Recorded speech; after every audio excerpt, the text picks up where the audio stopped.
नमस्कार दोस्तों, आपका स्वागत है मेज़ में। आज के पॉडकास्ट में हम एआई आर्टिफिशियल इंटेलिजेंस के ऊपर बात करेंगे, तो बिना किसी देरी शुरू करते हैं। आज के पॉडकास्ट में हमारे खास मेहमान का हार्दिक स्वागत है, जिन्होंने एआई आर्टिफिशियल इंटेलिजेंस पर बहुत मेहनत की है। तो चलिए इस दिलचस्प बातचीत की शुरुआत करते हैं, बिना किसी देरी के। हाँ तो सर, आप कैसे हैं? मैं बहुत ही ज़्यादा अच्छा हूँ, आप कैसे हैं? मैं भी बहुत बहुत अच्छी हूँ आपसे मिलकर। एआई आर्टिफिशियल इंटेलिजेंस क्या होता है? एआई या आर्टिफिशियल इंटेलिजेंस, इसका मतलब है कि कंप्यूटर्स और मशीन्स को इस तरह बनाया जाता है कि वे इंसानों की तरह सोच सकें, समझ सकें और डिसीजंस ले सकें। उदाहरण के लिए, जब आप अपने फोन पर वॉइस असिस्टेंट से कुछ पूछते हैं, तो वह आपकी बात को समझकर उसका जवाब देता है। अच्छा, यानी कि एआई या आर्टिफिशियल इंटेलिजेंस का मतलब है कि कंप्यूटर्स और मशीन्स को इंसानों की तरह सोचने और समझने की क्षमता दी जाती है। उदाहरण के लिए, वॉइस असिस्टेंट आपकी बात समझकर जवाब देता है। यही एआई है, मैंने सही कहा। हाँ, आप सही कहे, हाँ बिल्कुल यही। एआई के उपयोग किस एरियाज में होता है? Customer help, AI chatbots, websites और ऐप्स पर चैटबॉट्स आपके सवालों का तुरंत जवाब देते हैं, जैसे कि बैंक वेबसाइट्स पर आपके अकाउंट बैलेंस की जानकारी देना या ऑनलाइन स्टोर पर प्रोडक्ट की अवेलेबिलिटी बताना। मैं जितना समझी कि एआई का उपयोग कई क्षेत्रों में होता है। एक, कस्टमर हेल्प, वेबसाइट्स और ऐप्स पर चैटबॉट्स और वर्चुअल असिस्टेंट्स आपके सवालों का तुरंत जवाब देते हैं। हाँ बिल्कुल यही। वैसे एआई सॉफ्टवेयर को डेवलप करने में कितना कॉस्ट आता है? एआई बनाने के लिए कॉस्ट स्पेसिफिक प्रोजेक्ट रिक्वायरमेंट्स पर निर्भर करती है, लेकिन कुछ एग्जांपल्स दिए जा सकते हैं। एक, सिंपल एआई चैटबॉट। अगर आप एक बेसिक चैटबॉट डेवलप कर रहे हैं जो प्रीडिफाइंड क्वेश्चंस का उत्तर देता है, तो इसकी कॉस्ट $5,000 से $15,000 तक हो सकती है। दो, इमेज रिकॉग्निशन सिस्टम। अगर आप एक इमेज रिकॉग्निशन सिस्टम बनाने का प्लान कर रहे हैं जिसमें मशीन लर्निंग एल्गोरिदम्स का इस्तेमाल होगा, तो इसकी कॉस्ट $20,000 से $50,000 तक हो सकती है।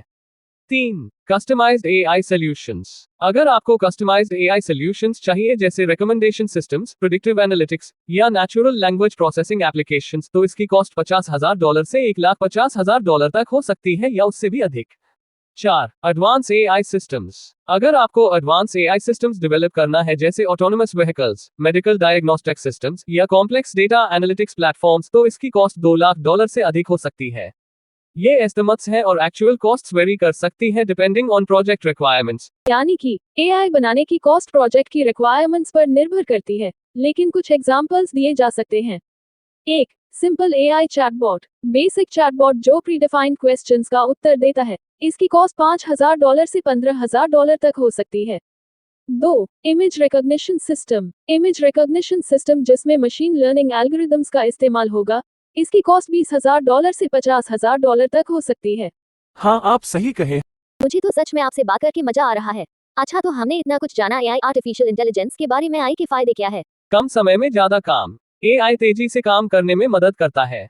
जैसे अगर आपको एक रिपोर्ट बनानी है, तो एआई टूल्स इसे जल्दी और सटीक तरीके से कर सकते हैं।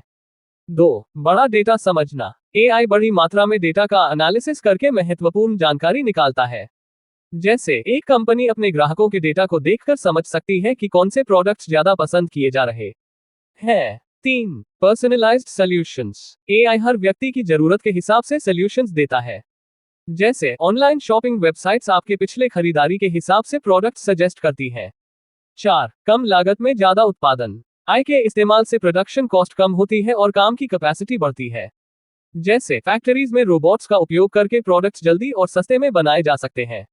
पाँच, स्वास्थ्य और सुरक्षा में सुधार। एआई हेल्थकेयर में बीमारियों का जल्दी और सटीक निदान करने में मदद करता है और सिक्योरिटी में सस्पिशियस एक्टिविटीज का पता लगाने में भी मदद करता है। छह, नए आइडिया और टेक्नोलॉजी का विकास। एआई रिसर्च और इनोवेशन में मदद करता है, जिससे नई टेक्नोलॉजीज और प्रोडक्ट्स का विकास होता है। एआई हमारे जीवन को आसान और प्रभावी बनाता है, जिससे हम कम समय में ज्यादा और बेहतर काम कर सकते हैं। मैं जितना समझी कि एआई का उपयोग कई क्षेत्रों में होता है। एक, कस्टमर हेल्प, वेबसाइट्स और ऐप्स पर चैटबॉट्स और वर्चुअल असिस्टेंट्स आपके सवालों का तुरंत जवाब देते हैं। दो, डेटा एनालिसिस, आई बड़े डेटा सेट्स में पैटर्न्स और ट्रेंड्स पहचानता है और भविष्य की घटनाओं का अनुमान लगाता है। तीन, लैंग्वेज अंडरस्टैंडिंग, एआई टेक्स्ट और स्पीच को समझता और प्रोसेस करता है, जैसे गूगल ट्रांसलेट और चैटबॉट्स। क्या यही है? हाँ, आप सही कहे, हाँ बिल्कुल यही। एआई किस तरह का काम आसानी से कर सकता है? ऐसे जॉब्स जहां बार बार एक जैसा काम करना होता है, जैसे डेटा एंट्री या असेंबली लाइन पर काम करना, एआई तेजी से और बिना गलती के कर सकता है। 2. Data analysis. बड़े डेटा का एनालिसिस करना, जैसे सेल्स डेटा का एनालिसिस करना, ताकि यह समझ सके कि कौन से प्रोडक्ट्स ज्यादा बिक रहे हैं। AI पैटर्न्स और ट्रेंड्स को जल्दी पहचान सकता है। 3. Customer service. कस्टमर के सवालों का जवाब देना, जैसे चैटबॉट्स जो वेबसाइट्स पर आपके सवालों का तुरंत जवाब देते हैं। AI बिना रुके 24/7 काम कर सकता है। 4. Routine decisions. रोजमर्रा के छोटे डिसीजंस लेना, जैसे कौन सा ईमेल इंपॉर्टेंट है या कौन सी शिपमेंट पहले भेजनी है। AI इन डिसीजंस को जल्दी और सटीकता से ले सकता है। AI किस तरह की जॉब नहीं ले सकता? कौन सी स्किल्स फ्यूचर में काम आएगी? AI कुछ जॉब्स को नहीं ले सकता है, जैसे 1. Creative jobs. Writers, artists, musicians और डिजाइनर्स जैसे जॉब्स में क्रिएटिविटी, ओरिजिनलिटी और इमोशनल डेप्थ की जरूरत होती है, जो AI नहीं कर सकता। 2. Complex decision making. अगर कोई डिसीजन लेना कॉम्प्लेक्स है और इंट्यूशन या मॉरल वैल्यूज की जरूरत है, तो AI इसे नहीं कर सकता, जैसे बिजनेस स्ट्रैटेजीज या क्रिटिकल मेडिकल डिसीजंस। 3. एम्पैथी और इमोशनल इंटेलिजेंस। जॉब्स जहां एम्पैथी और इमोशनल इंटेलिजेंस की जरूरत होती है, जैसे थेरेपिस्ट्स, काउंसलर्स और social workers. AI human emotions को नहीं समझ सकता। 4. Innovative research. साइंटिफिक रिसर्च और डिस्कवरी जैसे एरियाज में जहां ह्यूमन क्रिएटिविटी और इंट्यूशन की जरूरत होती है, AI पूरी तरह से रिप्लेस नहीं कर सकता। 5. Leadership roles. Strategic decision making, team management और ऑर्गेनाइजेशनल विजन जैसी रिस्पॉन्सिबिलिटीज वाले लीडरशिप रोल्स में AI नहीं आ सकता। 6. Physical jobs. Construction workers, athletes और सर्जन्स जैसे जॉब्स जहां ह्यूमन डेक्सटेरिटी, एजिलिटी और फिजिकल स्ट्रेंथ की जरूरत होती है, AI नहीं कर सकता। 7. Ethical decision making. जजेस, लॉयर्स और पॉलिसी मेकर्स जैसे जॉब्स जहां एथिकल डिलेमास को हैंडल करना पड़ता है। AI एथिकल कंसिडरेशंस को पूरी तरह से नहीं समझ सकता। इन जॉब्स में ह्यूमन स्किल्स और क्वालिटीज की जरूरत होती है, जो AI नहीं दे सकता। यानी कि यह सब जॉब अभी फिलहाल सेफ है। Creative jobs, complex decision making, empathy और emotional intelligence, innovative research, leadership roles, physical jobs, ethical decision making. हाँ, आप सही कहे, हाँ बिल्कुल यही। 2050 तक भारत कैसा होगा? 2050 में देश में कुछ महत्वपूर्ण परिवर्तन होंगे।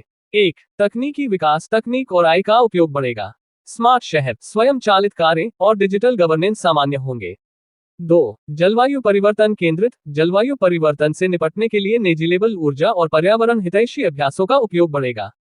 3. जनसंख्या और शहर। जनसंख्या बढ़ेगी और शहरों और गांवों का विकास होगा।